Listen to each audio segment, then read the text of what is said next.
Pernah kepikiran nggak gimana caranya kita bisa ngintip dunia super kecil yang keren banget? Nah, kali ini kita bakal bareng-bareng menelusuri perjalanan sebuah sampel jaringan dari wujudnya sebagai organisme utuh sampai semua rahasia selnya kebongkar. Jadi pertanyaannya kan, gimana sih para ilmuwan bisa lihat sel-sel yang super rumit yang tersembunyi di dalam tubuh hewan? Jawabannya, ternyata ada di sebuah proses yang bukan cuma butuh ketelitian tingkat dewa, tapi juga ada sentuhan seninya. Nah, sebelum kita mulai, coba lihat dulu deh hasil akhirnya. Keren banget kan? Ini nih tujuan kita. Sekarang yuk kita mundur sedikit, kita lihat gimana caranya bisa sampai dapat gambar secantik ini. Oke, kita mulai dari awal ya. Bagian pertama, dari ikan sampai jadi preparat di bawah mikroskop. Proses yang kalian lihat ini, wah ini bukan proses yang simpel ya. Ini adalah sebuah alur kerja yang presisi banget, namanya mikroteknik.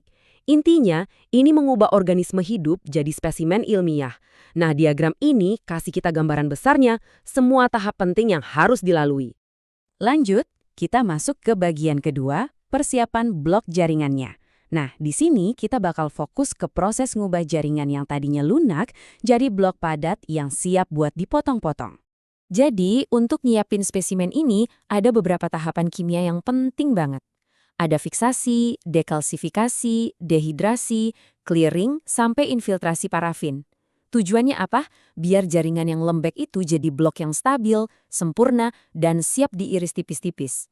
Setiap langkah ini benar-benar nentuin hasil akhirnya. Langkah pertama, dan ini yang paling krusial, adalah fiksasi. Coba lihat deh stoples fiksasi itu. Di sini, bahan kimia kayak formalin dipakai buat menghentikan waktu. Maksudnya, semua struktur sel dikunci di posisinya, biar nggak rusak dan nggak membusuk. Oke, setelah difiksasi, lanjut ke dehidrasi. Gini, air sama lilin parafin itu musuh bebuyutan, nggak bisa nyatu.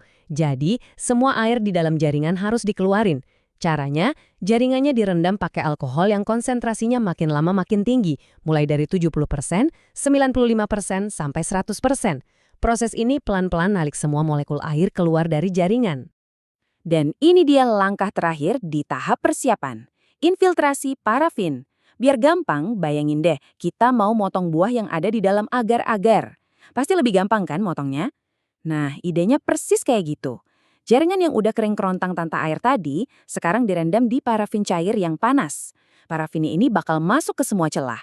Nanti pas udah dingin, jadilah blok padat yang siap diiris. Sekarang kita sampai ke bagian yang paling menegangkan. Bagian ketiga, seninya mengiris. Disinilah presisi tingkat tinggi benar-benar diuji. Proses ini ada namanya sendiri loh, yaitu mikrotomi. Ini tuh seni sekaligus ilmu tentang cara motong blok parafin tadi jadi lembaran yang super duper tipis, sampai-sampai hampir transparan. Setipis apa sih? Kita ngomongin ketebalan sekitar 4-5 mikrometer.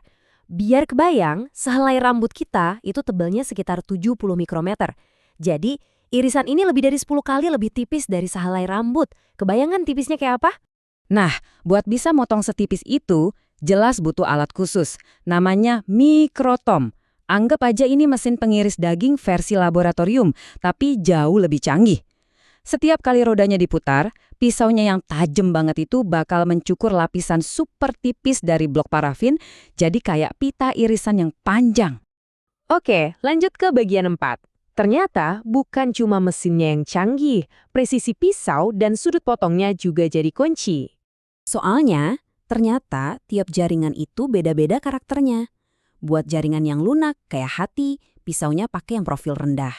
Tapi kalau spesimennya keras, misalnya tulang rawan hiu atau sisik ikan, nah itu harus pakai pisau profil tinggi yang lebih kuat, biar hasil potongannya rapih. Selain pisaunya, sudut potongnya ini juga krusial banget. Seperti yang bisa kita lihat, rentang sudut yang pas itu sempit banget, cuma antara 3-8 derajat. Salah sedikit aja bisa hancur semua hasilnya. Nah, ini dia contohnya kalau sudutnya salah. Kalau sudutnya kekecilan, di bawah 3 derajat, jaringannya jadi kedorong dan ketekan, hancur. Kalau kegedean, di atas 8 derajat, pisaunya malah getar-getar, hasilnya jadi berkelombang dan nggak bisa dipakai. Benar-benar presisi itu segalanya di sini. Akhirnya, kita sampai di bagian kelima, melihat dunia yang tadinya tak terlihat.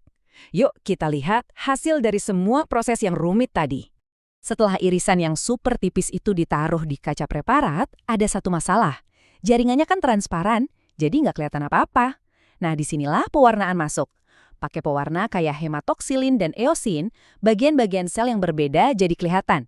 Misalnya, inti sel jadi warna biru atau ungu, terus sitoplasmanya jadi pink. Langsung deh dunia di dalam sel jadi hidup dan berwarna. Dan inilah alasan kenapa semua proses tadi harus presisi. Karena irisannya tipis banget, seringkali cuma setebal satu lapis sel, cahaya dari mikroskop bisa tembus dengan gampang. Inilah yang bikin kita bisa lihat detail-detail terkecil dengan resolusi paling tajam. Kita jadi bisa ngelihat struktur yang tadinya mustahil banget buat dilihat. Jadi, setiap irisan tipis itu ibarat jendela ke dunia yang tersembunyi. Sebuah karya seni dalam sains. Ini yang bikin kita jadi mikir, kira-kira dari irisan-irisan super tipis berikutnya, rahasia biologi apa lagi ya yang nunggu buat kita temukan?